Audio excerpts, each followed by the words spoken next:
We are recording, guys. Yay.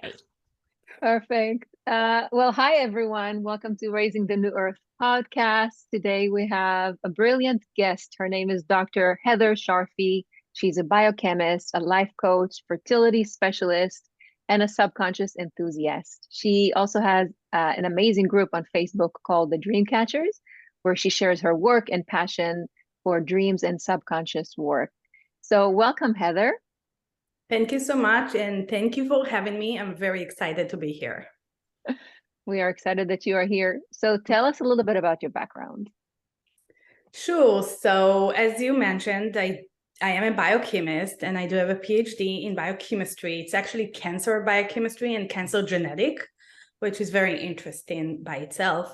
But I spent many years just trying to figure out diseases just like cancer and diabetes and try to find novel therapeutic ways to just treat them.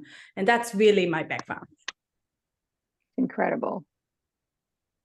How do you go from being a biochemist dealing with people at the end of their life to doing what you do today?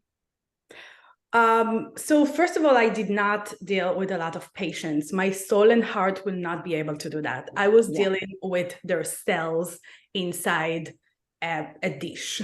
That's mostly what I was doing, and trying to cure those cells, basically, and maybe sometimes mice or whatever, just models of the same disease.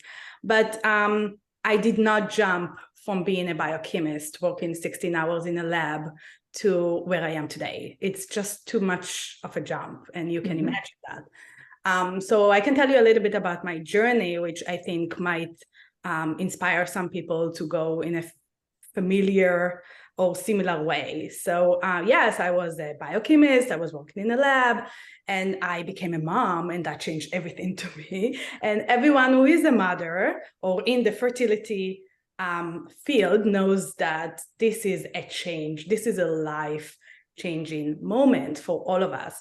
So I found myself not wanting to do any kind of cancer research at all after that. And I just wanted to spend time with my daughter at home, and which I did. Everybody respected me and gave me the time. And that's what I did for a little bit. But I re-questioned, what do I want to do after I spend that special time with my daughter? And the answer is not cancer. I even thought maybe I don't even want to do science at all. So I really took the time and went inside to myself. This is where the answers usually come from, especially when we talk about destiny and big questions like that. They will come from the inside. So I did that. And back in the day, it's funny, I got an image of me in a fertility clinic because I did spend 6 months in my master's degree as part of, like, it's irrelevant to what I did because I did diabetes, but it was such a special, magical time for me. And that image kept coming in. Now, back in the day, I didn't know how to work with images. I didn't know they're coming from the subconscious, right? But I'm like, oh, fertility. Oh, okay. I'm excited. I'm a new mom. Like, maybe that's why. So I started reading books, like that's what scientists do. We just read and go very deep. And I fell in love with the fertility. So I started with biochemistry, and still today in my practice, I will go over the biochemistry of the client, of course, blood test, quality of the sperm, quality of the eggs, right? Those are all clues to what's going on inside the human being and the body. So that's where I started. And then really quickly, I figured out that the biggest problem of infertility is stress, fear, and anxiety. Okay, especially when we speak about unknown or unexplained infertility, which is many cases today. I don't know if you know it, but one out of 8 couples today will have a case of infertility. That's like a lot. It's growing, especially now after COVID. We see more of that, not less of that. So yeah, so I obviously started straight into mindfulness, right? Because this is what we know today that can reduce stress, fear, and anxiety. And I still use it in my practice today. breath work and meditations. And that's like also working with the images, right? Meditation, you can imagine. So I love that. And I'm still doing that in my practice today. And then I jumped into something that is a very hot topic. I don't know if you guys heard about somatic-work. Mm-hmm. Okay, so I jumped into the messenger between this mind and the body, our autonomic nervous system. As a scientist, I'm like, whoa, this is fascinating, right? So I spend a lot of time understanding how this autonomic nervous system is activating hormones and chemicals in our body to balance, obviously, our female cycle, but not only, right? So somatic work is more of working with the body to reduce stress, eliminate trauma, and if there is any energy stuck in the body, that will help as well. So mindfulness was more like working mind to body, but somatic work was more working with the body to mind. And that's together is just very, very powerful, you can imagine.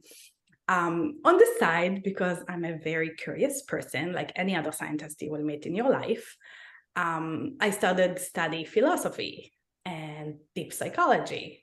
And Nietzsche was my favorite one, still my favorite one. And his work about human morality and us human being a spiritual being was just so beautiful. It's like really, really beautiful work from hundreds of years ago, I think 150 years at least. And that's where I started with the subconscious, really.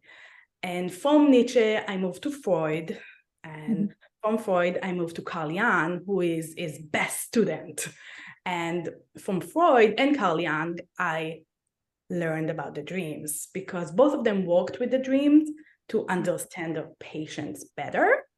And what you need to know about dream, I know it's exciting and we talk about dreams because it's my coolest part. Like I know how to talk about dreams, which is pretty cool, but it's basically just a window to the subconscious, right? And Freud was calling it a royal door to our subconscious. So when I'm working with people, I do a lot of stuff, but the dream work is just giving us an opportunity to take down the veil and really see what's going on in the subconscious. And many times there are so many answers there just because when we think about dreams, the way I see it is basically a mechanism of our brain, right, that will reduce tension. It's a repair mechanism of the brain. It reduces tension between the conscious and the subconscious, right? And Carl Jung was saying that the bigger the tension, the more problems we will see, like infertility, but any other psychosomatic problems, right? So just looking at the dream and being curious about the dream, that will already reduce the tension. So obviously I was very curious about like, oh, what is that? And then like any other good student, and I believe everybody can do that. Carl Jung and Freud, they did us a huge favor where they mapped the dreams. So we can literally study the symbols and the signs of the dream, which is basically a language, right? So yes, I spend time and study that. And that's why I can basically understand the dream a little bit better. But I believe everybody can study a language, right? So that's how I jumped all the way from biochemistry to like philosophy and subconscious and just really understanding what's going on inside the human being. And it's all in order to try and understand what is the imbalance of the person standing in front of me. I love your entire story. Yeah, that's and and I think that's so beautiful that how you were able to like I feel like as like putting on a scientist hat, oftentimes science can fail to recognize the stress and the fear and anxiety that you're talking about just with the infertility piece, like how that impacts because it's not as quantifiable like from a scientific perspective. So I just feel like that's powerful that you were able to take your background as a scientist and recognize that And then from that, kind of dive into, and I thought that was so beautiful how you said, you can look at the mind to body connection through mindfulness, but then you can take it the other direction through somatic work of the body to mind. And when you combine those two, just the power that brings. So I just think your entire journey is so beautiful, and it's kind of like took you like we talk a lot in this podcast of how science and spirituality are so interwoven and connected, and I think that like what you've just described as your journey perfectly correlates to that whole theme of being able to look, ultimately dreams that were already have been kind of have a language through what the work of Freud and Carl Jung. So yeah, I love all of that. Yeah, I second that. And I, from what I read, from what I remember learning about Carl Jung, I remember a quote that he said that they do not deceive, they do not lie, they do not distort or disguise. He talks about dreams, they are invariably seeking to express something that the ego does not know and does not understand. So I know that he saw dreams as a way for as the psyche's attempt to communicate important things to the individual, whereas I think that Freud thought that dreams expressed forbidden wishes that had to be disguised. Is that correct? So you're going inside debates of psychoanalysts, which is a very dangerous place, but I will give you some of my, the way I see it, okay? Because I did read many of their books, both of them, and also the letters that they were communicating, right, between each other, which is very interesting. So yeah, they did have a debate. Carl Jung was supposed to be the next Freud, but he said, you got it all wrong, dude.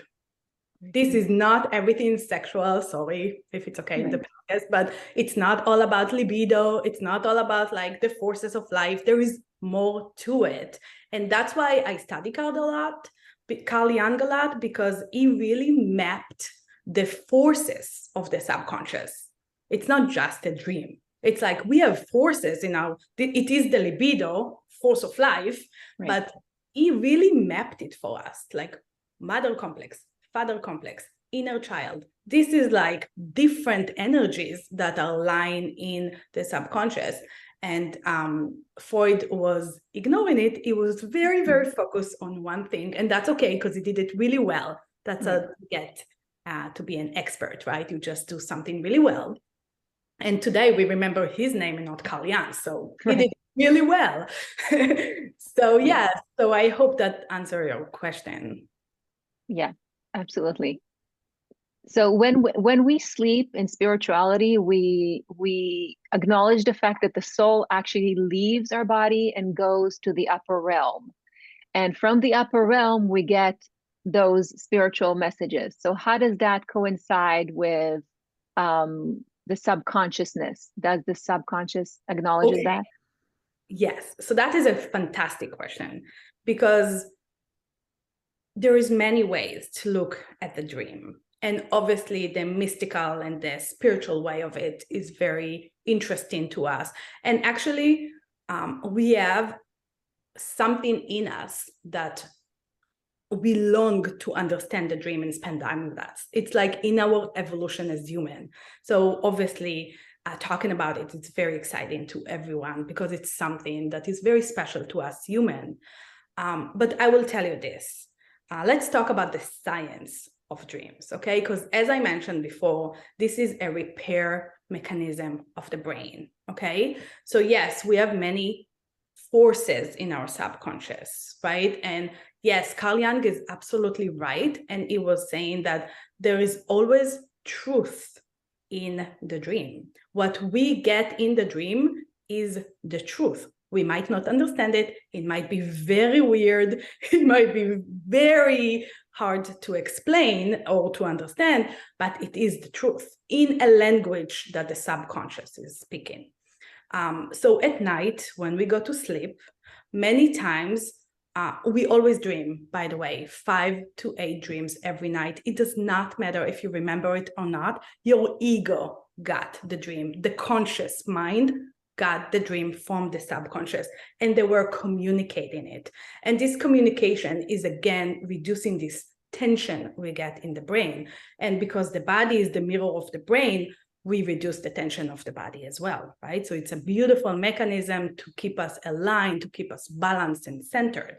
So I don't know about leaving the body and that kind of stuff, but I can tell you there is a dream maker, or some people call it a higher self. Carl Jung and Freud call it self, and it creates the dream for us. Now, if you study dreams, you know there are different kinds of dreams, right? So 70% of our dreams are self-exploration dreams, which means you do not know your true self. So I'm going to sit here and show you what you do. And you go on a hike and you explore the world and you can fly and you have wings. And it's all kind of like beautiful way of the subconscious saying, this is your true self. This is your true self. You can't see it, right? And I will also say that some of the dreams are all about like, you are doing it wrong. Let me teach you or train your ego to do it the right way. And those are, again, self-exploration dreams. Now, there is another kind of dreams, very few of them, only 20% of the dreams will be resolution or understanding inner conflicts or daily problems that we have, because the brain does not sleep, right? The subconscious never sleeps.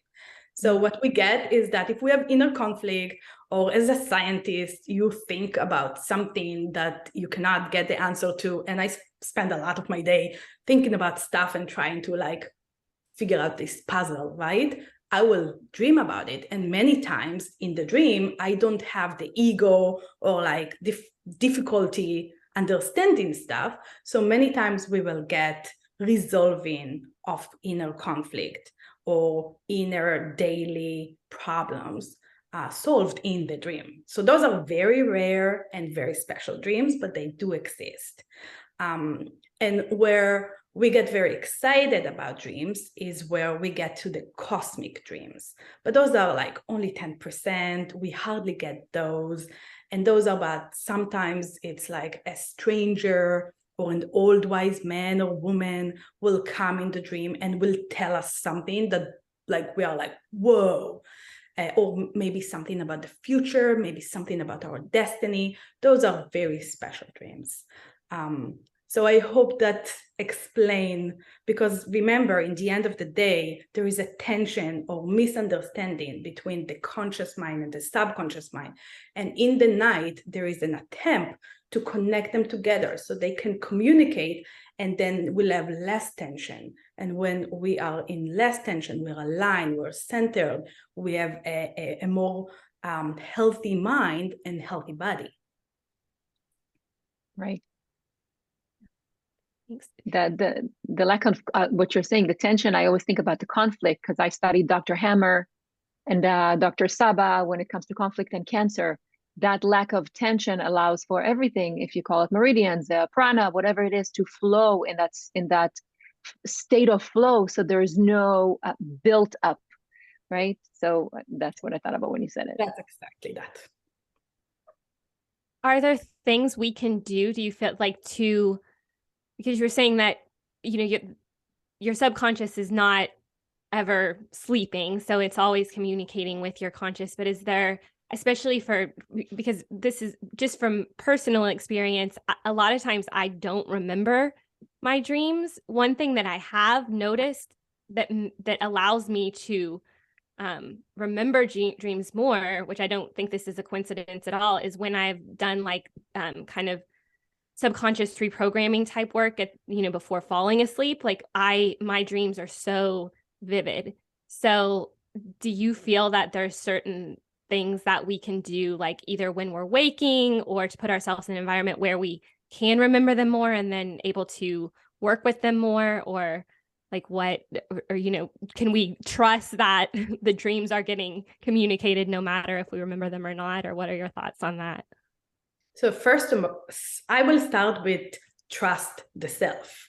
you should trust higher powers than you that are always good and trying to connect you and make you healthy, right? Trust that.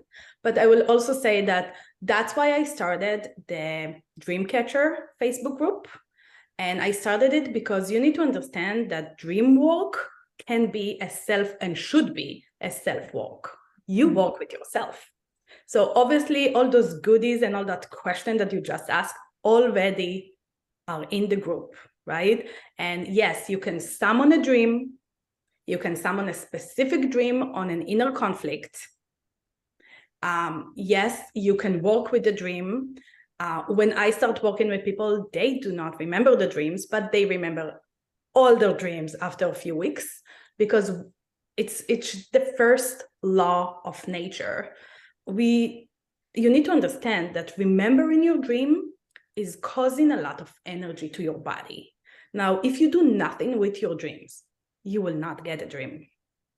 You see where I'm going with that? If you pay attention to your dream, you write down your dream. Carl Jung was saying, just draw the dream. I don't even care. Just pay attention to your dream. You will start getting them. And the reason you will get them is because you put energy into them. And that's dream work. So we all dream, but we not all remember, because and I heard it so many times, if you get a dream and it's a bad dream and it's a scary dream, it's like, oh, that did not happen. That did not happen. But yes, it did happen. This is the truth. You pay attention to that. But if you decide to ignore that, guess what? The self is not going to waste any energy of your body to give you the next one. So it will just train the ego. You will get the dream, but you won't be able to walk with the dream in a conscious mind, which I believe is very powerful. Okay. That makes complete sense. Yeah. Awesome. Yeah. Is it true that dreams that occur between midnight and 5 a.m. usually contain a larger proportions of truth? Or you think all dreams are truth? I would say that all images that you get even while awake are truth. But let's not go there. I will answer your question. You're talking about REM dreams. Those are where you are already under the influence of melatonin, which is the sleeping hormone, which is again being controlled by this autonomic nervous system, right? And by the way, I believe that people today need to pay a lot more attention to taking care of their melatonin levels, but that's to another topic and another conversation. But yes, I do believe that I lost the question. If the midnight to 5 are truer. So again, this melatonin peak will put you and your body into deep sleep, right? And this is where you get the memory forming, generation of neurons, obviously blood flow to inner organs. This is where you clear toxin, nourish your organs. Those are good times for the body, right? We all need it. And now you're starting to understand how it's part of a repair mechanism, right? So I would say you don't get better dreams, but you get more vivid dreams. If there is a very important, powerful message, the dream maker will give it to you then and will actually wake you up, because this message is important. And I can tell you about myself, many of my big dreams will come at 4 a.m., 3 a.m., 4 a.m., because it's just like very powerful, and melatonin is high. So analytical brain is completely shut down and we are really connected with the subconscious. If it makes sense. Makes perfect sense. Yeah, 100%. So what are some of the common symbols that you see in people's dreams that you can comment on? So and what do they mean? Okay, so I will talk about our home first, right? Okay. The home is our psyche, and the psyche is the school of thoughts. Now, you need to remember that the home can change. The way we think and what we think can change. And you can see it in the dream, and that is actually really beautiful. So asking questions of like, which home did I visit? Was that my childhood home? Was that the home that I live in right now? Was that a castle? Was like, you know, so like work with like what kind of home did you get in the dream has a lot of meaning, because it's explain where your thoughts are, and sometimes where there is a need for correction, right? And another really important symbol will be the car, our car or bicycles or whatever you drive. If it's truck, it's truck. And they represent our life journey, right? So when you get a dream with a car, ask yourself, is that my car? Because that's a message. And ask yourself, am I driving my car? If I'm not driving, who is driving my car, right? That's because that's like my journey. I can tell you that I see many times where the father or the mother are driving the car, or sometimes the husband or the wife. This is where like a correction is needed, because you need to drive your car. Mm.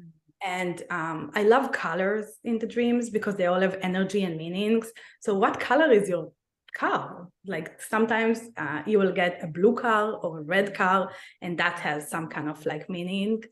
So yeah, a car is a very, very important symbol. And I would say your home and your car are the most important symbols. And the dream maker will use them a lot to tell you big information or big things about yourself that you do not know. Just like Carl Jung mentioned, the dream many times will give information to the ego because the ego doesn't know it, or like to the conscious mind because the conscious mind, it doesn't know it. So this is a transfer of information, basically. Another interesting symbol will be if you see a tree or a forest. Many times it's representation of ourself, right? We are like the tree of life and all that kind of like, you can imagine that we are like growing, and you can ask questions. How does my tree look like? Does it have leaves, flowers, fruits? And that will give you a lot of information as well. And again, just like sitting with the dream, drawing it, paying attention to the details can do a lot to this reduction of this tension that we're talking about between the conscious mind and the subconscious mind. So that is a big symbol as well. I have to mention the snake, which I do. I was about to ask you. My husband wouldn't forgive me. Yes, please mention the snake. Yeah. So the snake. So what's really fascinating about the snake is that doesn't matter where you live, even if it is in Antarctica, okay, and you've never seen a snake in your life, you will have dreams about the snake. And the reason for that is the snake represents the self, okay, the higher self, the dream maker, whatever you want to call it. It has many, many names, as you can imagine. And your relationship with the snake in the dream is the meaning of the dream. Like, for example, if you've been bitten by your snake, pay attention and self-reflect. Many times I can tell you about my dreams. Sometimes I have a warrior and I have a knife and a sword, or like all that kind of like warrior stuff, and my snake will go next to me, right? And we're like going together in this journey. And that's like a beautiful dream of like a relationship with the snake. Another question is, what color is my snake? Is it a white one? Is it a black one? Is it a gray one? Is it a red one? It can be green one. How big it is, right? Those again, like questions you can ask when you have an interaction with the snake. Now, I will say that it can get a little bit more complicated if the snake that you see in the dream is somebody else's self. But this is where I'm going to leave it like that, but it can get a little bit more complicated. Do you want more symbols? Sure. Yeah. I mean, just to back up though, because I've always heard, you know, dream interpretations and stuff, but I love how you're breaking it down, that it's like, it's not necessarily that one symbol means one thing. It's how is that symbol in relation to all these different factors. And so it makes it so much more rich, because, you know, it's like, you know, the snake can be, it doesn't mean it's a bad thing or a good thing. It's like you're looking at the details and then really understanding how you can interpret that for yourself. Right. So I want to say something very important about your remark. There is no bad dream. All dreams connecting you with yourself, with your true self, and bringing truth to your life. So there is no bad dream. And even if you do not understand what the dream is telling you, it's always bringing knowledge, and knowledge is power. And this power will make you a stronger person. So I hope that explains why it doesn't matter what you see in your dream, always pay attention, because there is and it's always communicating something. It's not just like, I mean, you can write it off like, oh, that was a weird dream, but it's like, no, like, what are the details and how can I relate that to what I need to learn from? My day. Incredible. Right? Because sometimes we get a dream that exactly explain an inner conflict that is active right now. So that's beautiful, because it's really trying to help you with an inner conflict that is happening right now. So, because again, going back to, this is a repair mechanism. Something's going on. There is a tension. The dream will try to reduce the tension. So another symbol that I want to mention before we move to the next question is food, right? So it's my favorite one. And just like food is nourishing our body, right? In the dream, food is nourishing your soul. So this is a representation of how you treat your soul, which is beautiful, because in the dream, you need to pay attention. The highest food, I guess, quality you can get will be fruits. So apples and grapes, right? If you get those and you eat those in your dreams, you treat yourself really, really well. Good job. Just continue whatever you're doing. But now if you get into like a bad apple or like a bad grapes, this is where, oh, okay, I need to pay attention. Or if you get to like junk food, this is where you really need to start correcting stuff and make a change. So food is the way we nourish our soul. And there is a lot of information in the food you see in your dream. So I wanted to mention that one as well. I love that fruit are representation, because we know that our brain is, 90% glycogen. So I'm always for fruits, always promoting fruit. What about teeth? Teeth. It's funny, because scientists that study dreams, they are very curious and they want to know what people are dreaming about. So the most common dream is dreams about your teeth, which is crazy, right? Like when you think about it. But they represent, and I think it's actually maybe more relevant to the today life that we live, because those studies are from like the last 10 years, right? So it's like our times. And teeth represent stress. So grinding teeth is a little bit of stress. Losing teeth is a little bit more. And if you start seeing decay in your dream, and that's a big feeling, if you see decay in your teeth, you will remember that dream, and you will wake up and say, oh my God, that's a terrible dream, because it will come with a big emotional feeling, because the message of decay in your teeth is starting to see anxiety and decay, or like disease in the body. So that's where you really need to like step down and pay attention to what you do, start doing practice mindfulness, and pay attention to this connection between your conscious and subconscious mind. Wow.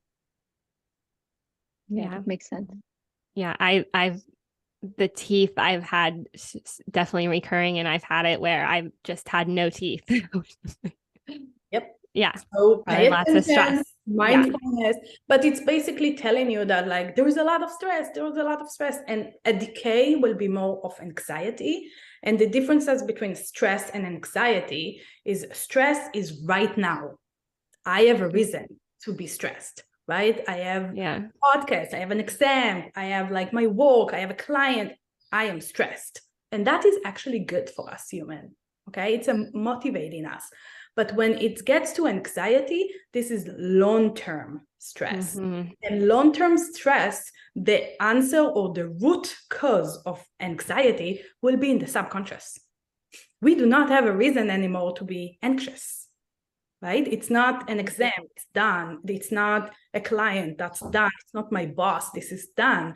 Anxiety will be something that's going on in the subconscious. And that's why I like working with dreams, because you will see it in the dream. It will literally give you a glimpse of like, why are you anxious? What's going on? What happened 20 years ago, right? So I hope that explained the teeth situation, and hopefully you stay with stress and do not move to anxiety. Anxiety, yeah. And so for those that don't know, no one knows, but I took Heather's seminar about dreams. And I remember there was one participant who mentioned that he jumps in his dream. So I wanted you to explain to us what a dream jumper is. What does that mean? Are you talking about lucid dreaming? Yes, yes. It's not jumping, because jumping can be flying and can be a lot of stuff you can do in the dream. Lucid dreamers, those are fascinating people. And as scientists, those are the people we study in the lab. Like we have sleeping labs, and those are the people you want to study. The reason why we want to study them is because we can understand them and understand a lot about the dream from them, because those are the people that can control the dream. They know they're dreaming. They know while they're dreaming, they're dreaming. They can communicate with the scientist, which is fascinating. And while they're dreaming, if they're well-trained, they can ask questions. Like if a stranger in the dream will come to them, they will stop. I always say that. If you're a lucid dreamer and you can control your dream and a stranger come to you, please ask them, what did you come to tell me? Okay, and they will get the answer, versus us regular dreamers will just like, oh, it was so cool, I've seen that, and I don't understand that, but we have zero control on the dream. They can also go back to the dream, which is fascinating, and to like images of the dream and break it down to like what's going on here and change it, which is fascinating. So those will be the lucid dreamers. I would say, because some people ask me if you can train yourself to be a lucid dreamer. If you research Google, it will tell you that yes, you can. I would say that is not, it's not necessarily good for our psyche to go and try to train our brain to be a lucid dreamer, because we are trying to interfere with this connection with the self. So I believe that whatever you get in your dream is what you need to get in your dream, and the information and the truth and the knowledge that you get in the dream is exactly what you need today. So try to like manipulate it a little bit. If it's not in your cards, I believe you should not go there. But if you did get it and it is in your card, you should definitely enjoy that power. And they also get more vivid dreams, so you should enjoy that as well. I often lucid dream in the morning. Like I will wake up and then kind of go back to sleep and lucid dream, where I mean, and it actually hasn't happened in a while, but it often happens a lot. But so would it be wise of me, so like, because I know I'm dreaming, so then know that I should like ask questions on like, what are you trying to tell me? Is that kind of what is that lucid dream? I mean, is that lucid dreaming? Because it just happens in the morning though. I can't like get myself into a dream state whenever, but just kind of. So again, we were talking a little bit about this melatonin window. Yeah. Melatonin window will be 2 hours before we go to sleep and an hour, 2 hours after we go to sleep. So I would say your melatonin level is really, really high. So you are in a state of deep sleep, and that's where you get the vivid dreams and the lucid dreaming. If you do lucid dream, you can test it. It's very easy. Now that you have the information, you can be in the dream. And if you see someone or something, you can ask them stuff. Even an animal, right? If you see a lion, please ask the lion why they came and who they represent, because you want to know who's the lion in your life. Trust me, right? So I would say play with that. Learn about these abilities. And if you did get it, work with your dream, because lucid dreamers, when they do dream work, it's really fast, like 10 times faster than regular dreamer. And they also remember, like once they're trained, all their dream, and they can remember 3 to 5 dreams every night. It's kind of incredible. They're really truly connected with their subconscious and their dreams. So it's kind of like the bridge gets shorter from like, is what it seems like to me. Like the lucid dreaming just allows your conscious and subconscious to really work with each other to. That's a beautiful way to put it. What about like I've had 2 years where I had repeating dreams, and finally I discovered what it wanted to tell me, and it was the same place, same dream, 2 years. So what are repeating dreams? Why are they repeating? So as you mentioned, there is a very important message this dream maker would like to let the conscious mind know. It's kind of like the conscious mind is literally stuck right now, and without this information it cannot move on. So you can understand why the subconscious would like to introduce this information. Now a message, if you don't understand it, will keep coming because it's an important one. So a dream that repeats itself again and again, sometimes the volume and the intensity of the dream will increase as well. That's how, by the way, we get into nightmares. There is no nightmares. It's just a message that was not received, right? So basically, if you get the same dream again and again and again, really try to understand the message. This one is an important one. Yeah. And I felt such relief when I finally figured it out. Like, oh, that's what it was trying to tell me. I want to say something about that. Yeah. So I kept saying that we reduce the tension between the conscious and the subconscious, right? But the beauty, and that goes to somatic work. What we get in our body, the feeling, once we analyze the dream, especially a big one, okay, we can see tears, we can see shakiness, we can see an energy flow all over our body. We are so excited. We get self-satisfied, which is serotonin hormone up, which is like goody.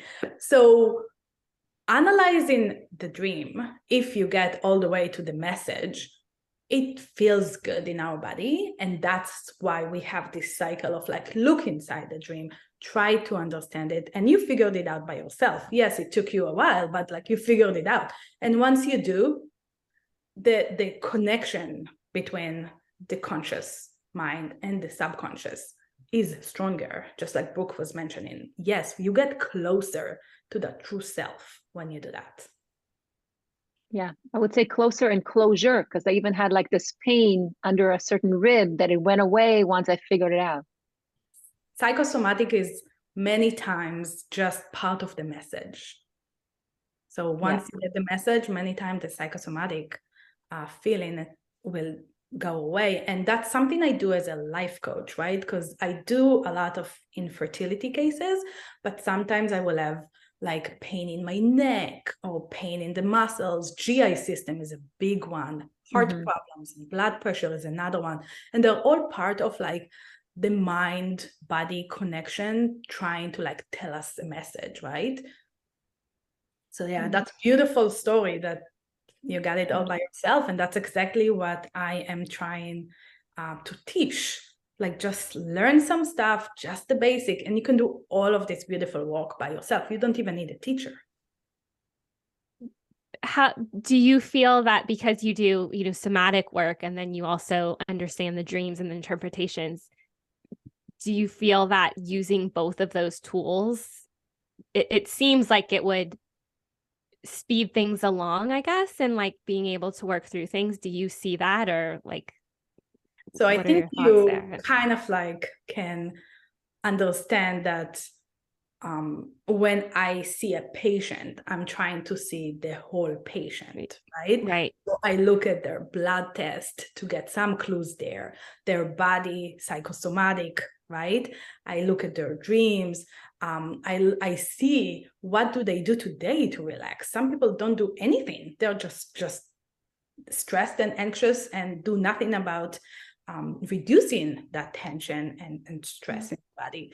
So understanding the whole person, right, is a way to really understand what's going on. And once you correct, just like Noah was mentioning before, once you correct whatever is misaligned or not regulated, right, everything else falls into place because it is an autonomic nervous system that went sideways. And you want it to be really balanced in the center. And the way to balance it and align it and regulate it is to really understand what is keep moving it from the center. Does it make sense? That's like, it's like a Yeah. picture. Okay. Yeah, definitely. That's beautiful way to put it. Just balanced and centered. Yeah. I like the idea that dreams are kind of like little treasures that are waiting for us to open, because I believe that if we don't take time to understand the message that is being conveyed through our dreams, we may miss out on a path of specific point of correction that we came to the world to achieve, and within ourselves, specific point of evolving to that state or that path that we're meant to be on. So that taking the time to listen to our messages from our dreams is so very important, because I think I heard it from you, even asking for something to be figured out in a dream is possible. I don't remember if I heard it from you, but before I go to bed, if I have a question in mind, I ask 3 times that it will be shown to me in a dream. And when I go to sleep, 100% of the time it's being shown to me. That answered the question. Was that you that mentioned it? It was me. Thank you so much for keep the practice on. But yes, you mentioned something that I will repeat. The subconscious needs repeating. So asking, when you do ask, so I will go again. So when you go to sleep, okay, I call it self-reflect time. Okay, no blue light, because that will reduce the level of melatonin. If you can not even read a book, just be with yourself, that's amazing. Okay, some people find it really hard to do that. So, but if you can do it, that's amazing. And then just self-reflect on the day. Okay, how did you feel today? Did you have big feelings today, right? If something is very big, stop there and ask question. And if you still do not get the answer at that moment when you self-reflect, ask for a dream and ask it 3 times. Like, for example, I had a huge argument with my boss. I don't even know what started it, but I lost it, right? And I want to know why I lost it. I don't want to lose it in front of my boss. This is embarrassing. So asking to understand what happened there, what forces were working on you, that's what you do before you go to sleep. And that's exactly what you should do. That's to me, that's like probably the biggest takeaway of our entire conversation is just, and what you're telling me, you're not remembering your dreams, because if you're not putting the energy towards, trying to understand them, then your subconscious is like, oh, well, I won't put the energy there. But if you are intentional, just like in everything in your waking life that, I know so much, but it's like, can you bring that same intention to when you go to sleep, and like, please show me where I need to be looking, show me. And I think that's such a beautiful message. Yeah. I would agree. So powerful. And with that said, we want to thank you, Dr. Sharfi, for being with us today on our Dreams episode and so much more. And to everyone that is listening, we'll have on the show notes where you can find Dr. Sharfi's work online. Yeah. Thank you so much for having me. That was a pleasure, and I had a lot of fun. And you're always welcome to reach out and talk about dreams and join the group and learn what you can do with your dreams. Thank you, Heather. Thank you so much, Heather. Pleasure.